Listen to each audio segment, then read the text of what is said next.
नमस्कार मंडळी, मी शीतल आणि तुम्ही पाहताय दिल्लीकर मराठी। श्रावण महिना म्हणजे सणावारांची आणि व्रतवैकल्यांची रेलचेल असणारा महिना। त्यामुळे साहजिकच श्रावण महिना सुरू झाला की आपण दिनदर्शिका पाहतो। कोणता सण किती तारखेला आहे, कोणती तिथी नक्की कधी पाळायची आहे याची माहिती आपण घेत असतो। त्यामध्येच रक्षाबंधनाचा सण साजरा करण्यापूर्वी सुद्धा आपण दिनदर्शिकेमध्ये ती तिथी पाहतो किंवा तारीख पाहतो, तेव्हा बघून आपला थोडाफार गोंधळ उडतो किंवा आपल्या मनामध्ये थोडीशी संभ्रम अवस्था नक्की तयार होत असते। याचं कारण म्हणजे बऱ्याचदा रक्षाबंधनाच्या दिवशी भद्रा काळ असतो। त्यामुळे मग राखी नक्की कोणत्या वेळेत बांधायची, भद्रा काळामध्ये काय करायचं नाही हा प्रश्न आपल्याला नेहमी पडत असतो। या व्हिडिओमध्ये मी तुम्हाला भद्रा काळ नेमका काय असतो किंवा भद्रा नेमकी कोण होती तिची संपूर्ण माहिती, भद्रा काळामध्ये आपण काय करावं काय टाळावं याची माहिती सुद्धा देणार आहे। यंदा 18 ऑगस्टला म्हणजे रविवारच्या उत्तर रात्री, म्हणजेच आपण तिला 19 तारखेची पहाट सुद्धा म्हणू शकतो। तर 19 तारखेला पहाटे 3:04 श्रावण पौर्णिमा लागणार असून 19 ऑगस्टला रात्री 11:55 पौर्णिमा संपणार आहे। तर श्रावण पौर्णिमा म्हणजेच नारळी पौर्णिमा आणि श्रावणातला तिसरा सोमवार सुद्धा त्याच दिवशी आलेला आहे। तर तुम्हाला पौर्णिमेची वेळ समजली, आता भद्रा काळाची वेळ सांगते। भद्रा काळ सोमवारी सकाळी 5:53 सुरू होणार असून दुपारी 1:32 तो संपणार आहे। म्हणजेच काय, सुमारे 8 तास भद्राची सावली असणार आहे। रक्षाबंधनाचा शुभ मुहूर्त म्हणजेच काय, 1:32 जर भद्रा काळ संपणार आहे तर 1:33 पासून पुढे रात्री 9:08 पर्यंत तुम्ही कधीही राखी बांधू शकता। आता वेळ जरी अशी दिलेली असेल की राखी तुम्ही रात्री 9:08 पर्यंत बांधू शकता, पण आपल्याकडे शक्यतो जे काही औक्षण असतं ते सूर्योदय काळामध्ये म्हणजे जोपर्यंत सूर्य आपल्याला दिसतो तोपर्यंत करावं असं म्हटलं जातं। किंवा मग अगदीच आपल्याला ते शक्य नसेल, एखादी बहीण उशिरा आली किंवा मग रक्षाबंधन करता करता तुम्हाला उशीर झाला, भाऊ उशिरा गेला, म्हणजे जे काही तुमचं कारण असेल पण तुम्ही दिवसभरात राखी बांधू शकला नाही, तर एकदम जेव्हा सूर्यास्त होण्याची जी वेळ असते, सूर्य मावळतो त्यावेळेस राखी न बांधता तुम्ही ती वेळ टळू द्या आणि त्याच्यानंतर राखी बांधा। तर त्यानुसार ही वेळ दिलेली आहे की तुम्ही रक्षाबंधन दुपारी 1:33 पासून सुरू करू शकता आणि शेवटची जी वेळ आहे ती रात्री 9:08 पर्यंतची आहे। तर मंडळी, आतापर्यंत या व्हिडिओमधून तुम्हाला नारळी पौर्णिमेचा प्रारंभ आणि समाप्तीची वेळसुद्धा समजली। भद्रा काळ नक्की किती वेळ असणार आहे, किती तास असणार आहे तेही तुम्हाला समजलं। रक्षाबंधनाचा शुभ मुहूर्तसुद्धा मी तुम्हाला सांगितला। आता मी तुम्हाला या व्हिडिओतला सगळ्यात महत्त्वाचा भाग म्हणजे भद्रा नेमकी कोण होती, भद्रा काळ का पाळावा, त्याचबरोबर या काळामध्ये आपण काय करावं काय करू नये, कोणते नियम असतात तेही मी तुम्हाला सांगते। जेणेकरून नुसतं आपण म्हणतो की रक्षाबंधनाला भद्रा काळ असल्यामुळे आपण राखी बांधायची नाही, पण जेव्हा आपल्याला कुणीही विचारतं किंवा स्वतःच्या माहितीसाठी का होईना भद्रा काळ म्हणजे नेमकं काय असतं हे जर आपण समजून घेतलं तर तो का पाळावा लागतो, त्याच्यामध्ये काही कामं वर्ज्य का असतात हे सुद्धा तुम्हाला अगदी व्यवस्थितपणे समजेल। व्हिडिओ पूर्ण पहा आणि व्हिडिओ पाहत असताना सर्वांनी कमेंट्समध्ये लिहा ओम नमः शिवाय। चला तर मग माहितीला सुरुवात करते। चला सुरुवातीलाच आपण भद्राची ओळख करून घेऊया की जिची चर्चा रक्षाबंधनानिमित्त सर्वत्र रंगलेली आहे, चाललेली आहे। तर भद्रा नेमकी कोण होती हे आपल्याला सुद्धा जाणून घेणं तेवढंच महत्त्वाचं आहे, कारण रक्षाबंधनाला आपल्याला भद्रा काळ जो पाळायचा आहे। तर बघा, पुराणानुसार भद्रा ही भगवान सूर्यदेव आणि माता छाया यांची कन्या होती। म्हणजेच काय, शनिदेवांची ती बहीण आहे। शनीप्रमाणेच तिचा स्वभावसुद्धा कठोर असल्याचं सांगितलं जातं। तिच्या स्वभावावर नियंत्रण ठेवण्यासाठी ब्रह्मदेवांनी तिला पंचांगाचा प्रमुख भाग असलेल्या विष्टीकरणामध्ये स्थान दिलं। त्यामुळे भद्राच्या स्थितीमध्ये काही शुभकार्य किंवा प्रवास करणं निषिद्ध मानलं जातं। तरी पण भद्राचं पंचांगामध्ये एवढं महत्त्व का आहे ते आपण समजून घेऊया। हिंदू पंचांगाचे तिथी, वार, योग, नक्षत्र आणि करण असे 5 भाग किंवा याला आपण पंचांगाचे 5 अंग म्हणू शकतो, तर ते आहेत। पंचांगामध्ये एकूण 11 करण आहेत। बाव, बलव, कौलव, तैतील, गर, वाणिज आणि विष्टी हे चारा किंवा गतिमान करणात गणले जातात। तर आचार किंवा अचलित करणामध्ये शकुनी, चतुष्पाद, नाग आणि किंस्तुघ्न, म्हणजे नावसुद्धा कठीण आहे बघा, किंस्तुघ्न।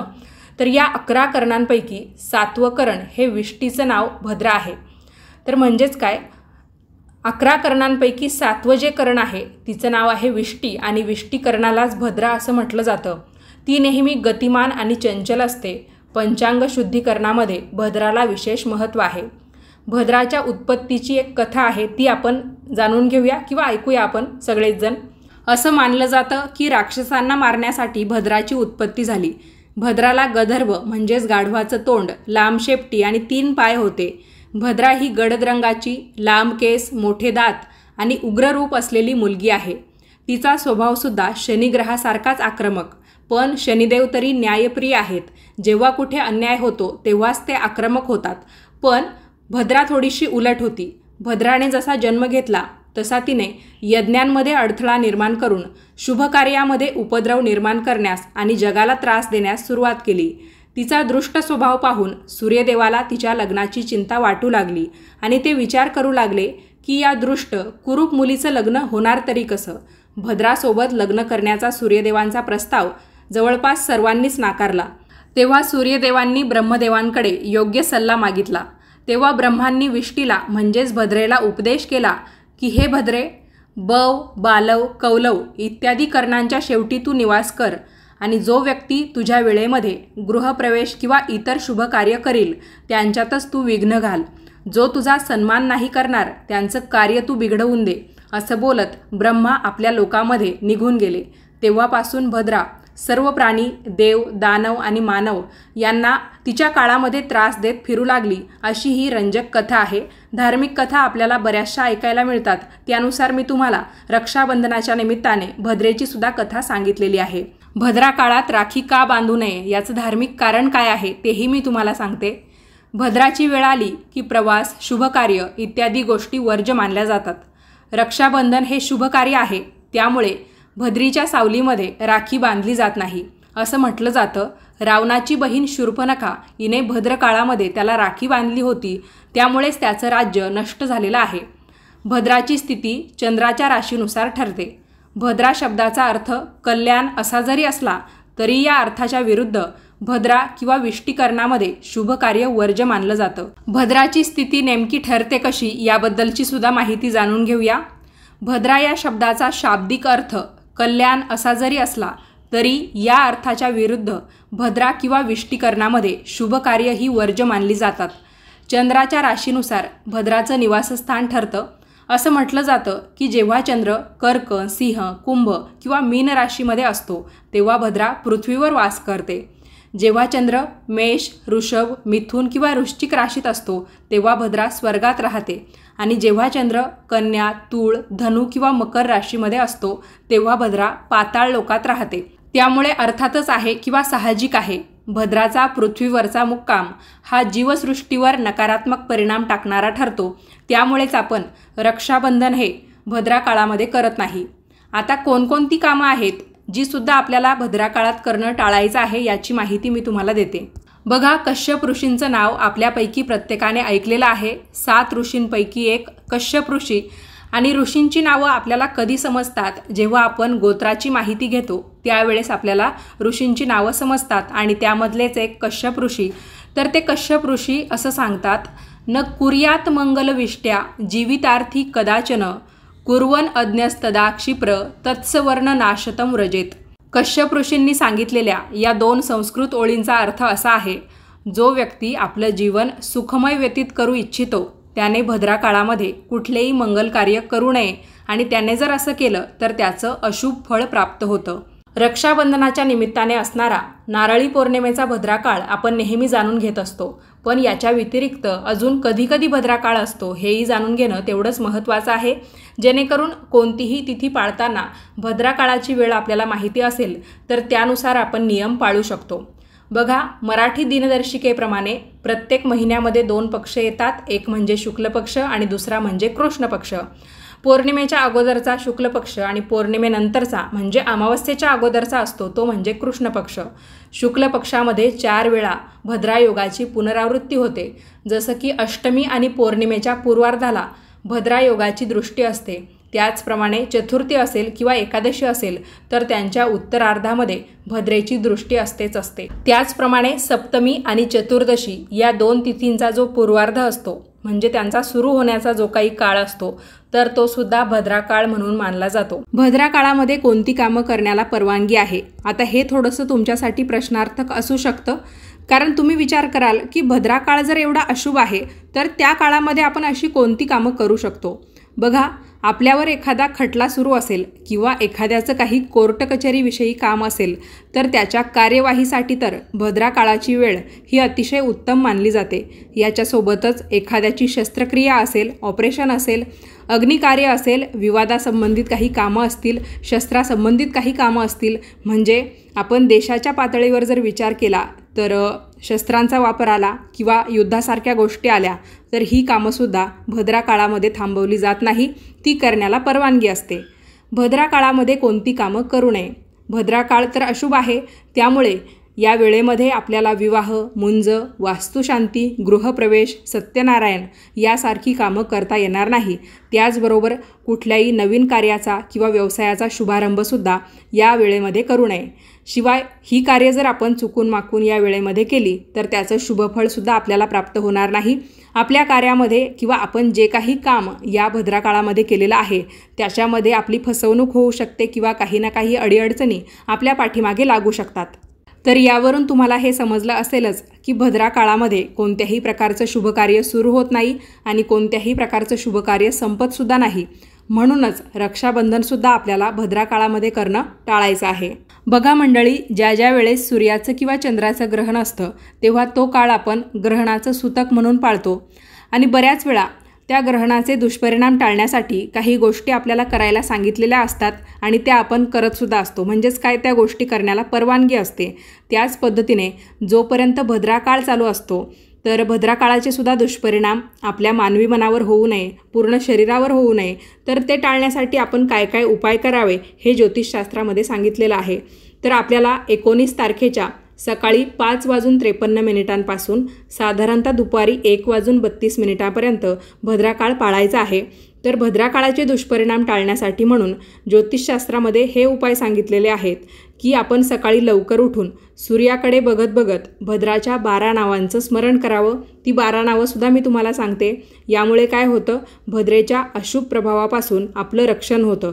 त्याचबरोबर या दिवशी तुम्ही महादेवांचा रुद्राभिषेकसुद्धा करू शकता. म्हणजे भद्रा काळामध्ये तुम्ही महादेवांचा रुद्राभिषेक केला किंवा मग तुम्हाला बाकीची देवपूजा करायची असेल आपली रोजची तर तीही तुम्ही करू शकता. फक्त ज्या काही महत्त्वाच्या धार्मिक विधी असतात, जसं की वर्षातून एकदा किंवा मग एक मोठा विधी आपण ज्याला म्हणतो, सत्यनारायणासारखा विधी, लग्नासारखा विधी, वास्तुशांत म्हणजे घर आपलं कधीतरी होतं, म्हणजे खूप दिवसांची आपली मेहनत असते, खूप दिवसांची पुंजी आपण साठवलेली असते, त्यानंतर आपण घर बांधतो आणि आपण ज्या वास्तूमध्ये आता राहणार आहोत तर त्या वास्तूची शांती करण्यासाठी म्हणून आपण एक मोठा विधी त्यावेळेस घालतो. म्हणजे बऱ्याच वेळा 3-3 दिवसाची सुद्धा पूजा असते. तर अशा पद्धतीने वास्तुशांत बरेच जण करतात, म्हणून मग त्या गोष्टींना मनाई आहे. त्यामुळे रोजची आपली देवपूजा असेल, तुळशीची पूजा असेल, यासारख्या नित्यक्रमाचा भाग होऊन बसलेल्या ज्या काही गोष्टी असतील त्या आपण भद्रा काळामध्ये नक्कीच करू शकतो. फक्त आपण जेव्हा रक्षाबंधनाच्या दिवशी सर्वप्रथम राखी देवांना अर्पण करतो आणि त्यानंतर आपण भावांना राखी बांधतो, तर राखीसुद्धा भद्रा काळ संपल्यावरच अर्पण करा. दुपारी 1:30 वाजेच्या नंतर तुम्ही सर्वप्रथम देवाला राखी बांधा किंवा देव्हाऱ्याला राखी बांधा आणि त्यानंतर तुमच्या भावांना राखी बांधायला तुम्ही सुरुवात करू शकता. दुसरी गोष्ट आहे ती म्हणजे नामस्मरणाच्या बाबतीतली. नामस्मरण ही एक अशी गोष्ट आहे किंवा तिला आपण ऊर्जा म्हणू शकतो. तर सूतक असेल किंवा कितीही वाईट परिस्थिती असेल तरी पण नामस्मरण करण्याला कोणत्याही प्रकारचं बंधन नाही. त्यामुळे भद्रा काळात सुद्धा तुम्ही नामस्मरण करू शकता. आणि नामस्मरणाचा दुसरा एक फायदा असा असतो की ते सूतक असेल किंवा कितीही दुःख विदारक स्थिती असेल तरी पण आपण का करू शकतो. कारण समजा उदाहरणार्थ एखादा व्यक्ती खूप जास्त आजारी आहे आणि आपण त्या काळामध्ये जर आपल्यातली ऊर्जा जागृत केली आणि देवाचं आपण नामस्मरण केलं तर बऱ्याच वेळा आपल्या प्रार्थनेची शक्ती आपल्याला खूप कामात येते आणि समोरच्या व्यक्तीला खूप बरंही वाटू शकतं. म्हणजे तो मोठ्यातल्या मोठ्या आजारातून उठूही शकतो. तर बघा, तुम्ही सुद्धा मोठमोठ्या आजार झालेल्या व्यक्तींना किंवा मग तुम्ही त्यांच्या कुटुंबातले एक भाग असाल तर तुमच्या हे नक्कीच लक्षात आलेलं असेल. आपण चित्रपटांमधून सुद्धा बघतो की बऱ्याच वेळा डॉक्टर असं सांगतात बघा की आमचे प्रयत्न आहे तेवढे आम्ही करू, पण तुम्ही देवावर सुद्धा काही गोष्टी सोडा. म्हणजे बाकी वरच्याच्या हातात आहे, त्याने काय करायचं काय नाही. त्यामुळे देवाकडे सुद्धा आपण प्रार्थना नक्कीच करायला हवी.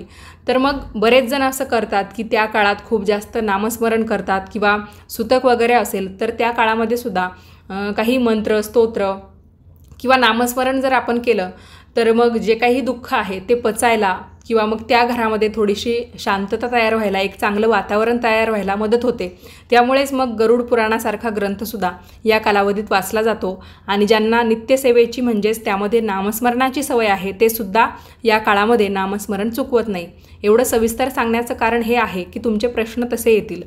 आता या पौर्णिमेच्या दिवशी जो काही सत्यनारायण आपल्याला करायचा असतो, कारण बरेच जण दर पौर्णिमेला सत्यनारायण करतात, तर तेव्हा अर्थातच भद्राकाळ संपलेला असेल, त्यामुळे मग तुम्ही प्रदोष काळामध्ये सत्यनारायण करू शकता. फक्त जे कोणी पौर्णिमेच्या दिवशी किंवा श्रावण महिना चालू आहे, मग पौर्णिमेला आपल्याला वर्षातून एकदाच सत्यनारायण घालायला मिळतो, तर मग तुम्हाला दुपारी वगैरे सत्यनारायण घालायचं असेल आणि त्या कालावधीत जर भद्राकाळ चालू असेल तर मग तेव्हा तुम्हाला सत्यनारायण करायला चालणार नाही आहे. तुम्ही त्या दिवशी संध्याकाळी प्रदोष काळामध्ये किंवा मग भद्राकाळ संपल्यावर तुम्ही तुमचं सत्यनारायण करू शकता किंवा रात्री चंद्र निघाल्यावर सुद्धा बरेच जण सत्यनारायण करतात. तर ती वेळसुद्धा तुमच्यासाठी चांगली असणार आहे. ज्यांना समुद्रामध्ये नारळ या दिवशी अर्पण करायचा आहे, कोळी बांधवांसाठी सांगते, कारण नारळी पौर्णिमा म्हणजे त्यांचा खूप मोठा सण असतो. या दिवशी बऱ्याच ठिकाणी सोन्याचा नारळसुद्धा समुद्रामध्ये अर्पण करण्याची पद्धत आहे. त्यानंतर मग मासेमारीला सुरुवात होते. तर तुम्हाला भद्राकाळामध्ये दर्यामध्ये म्हणजेच समुद्रामध्ये नारळ अर्पण करायचा नाही आहे. तुम्ही वर्षातून एकदा ही गोष्ट करता, तर मग दुपारी 1:30 वाजेनंतर म्हणजेच 1:33 तुम्ही तुमचा हा विधी पार पाडू शकता. आता आपण भद्रेची 12 नावं जाणून घेऊया. धन्या, ददमुखी, भद्रा, महामारी, खरानना, कालरात्री, महारुद्रा, विष्टी, कुलपत्रिका, भैरवी, महाकाली, असुर आणि क्षयकरी अशी 12 नावं आहेत. या 12 नावांचा जर तुम्ही भद्रा काळामध्ये जप केला आणि समजा कळत नकळत तुमच्याकडून भद्रा काळामध्ये ज्या गोष्टी करायच्या नाही आहे त्या समजा झाल्या चुकून माकून, आपण मुद्दामून तर करायच्या नाही आहे पण चुकून माकून जर झाल्या आणि त्यावेळेस जर तुम्ही ही भद्रेची 12 नावं जपली किंवा ती म्हटली तर भद्रेच्या अशुभ प्रभावापासून तुमचं संरक्षण होईल. यानंतरचा तुमचा येणारा महत्त्वाचा प्रश्न म्हणजे सुतकामध्ये राखी बांधली तर चालते का? सुतक म्हणजे काय? एक प्रकारे दुःखाची स्थिती. किंवा सोयर म्हणजे काय? आपल्या घरामध्ये कुणी नवीन बाळ जन्माला आलेलं असेल, आपल्या वाड्यामध्ये म्हणजेच आपल्या भावकीमध्ये कुणी नवीन जन्माला आलं किंवा कुणी निधन पावलं तरी पण आपण या गोष्टी सोयर सुतक म्हणून पाळतो.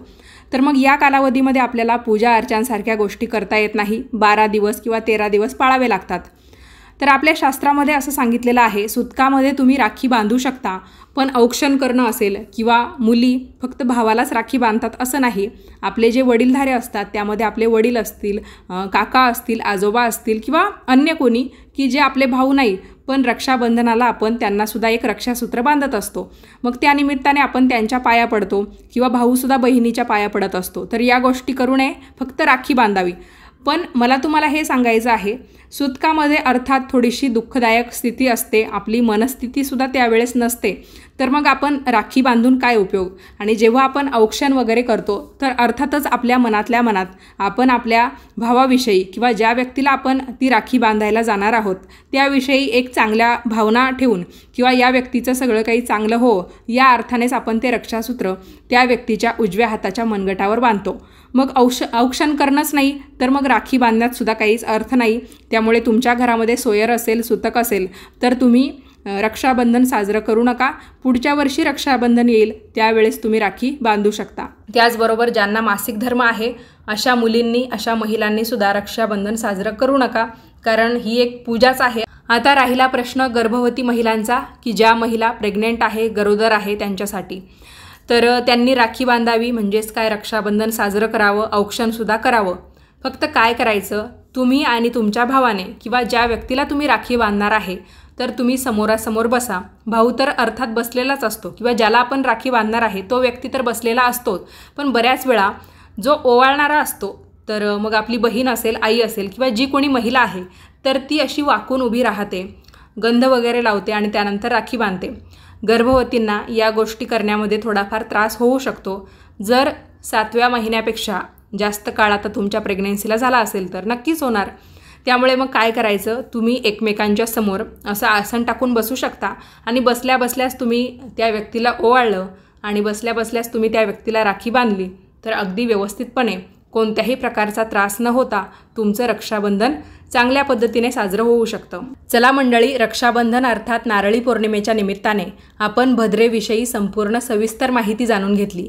व्हिडिओबद्दलची तुमची मतं कमेंट्स करून कळवा. व्हिडिओ जर का तुम्हाला आवडला असेल तर लाईक नक्की करा. उपयोगी वाटला असेल तर जास्तीत जास्त लोकांना पाठवा, म्हणजे त्यांनासुद्धा या माहितीचा उपयोग होऊ शकतो. भेटूयात पुढच्याच नवीन व्हिडिओमध्ये. तोपर्यंत सर्वांनी आपापली काळजी घ्या आणि याच पद्धतीचे धार्मिक आणि आध्यात्मिक व्हिडिओ पाहण्यासाठी आजच आपल्या दिल्लीकर मराठी या यूट्यूब वाहिनीला सबस्क्राईब करा. व्हिडिओ पाहिल्याबद्दल तुम्हा सर्वांचे खूप खूप आभार आणि रक्षाबंधनाच्या भरभरून शुभेच्छा.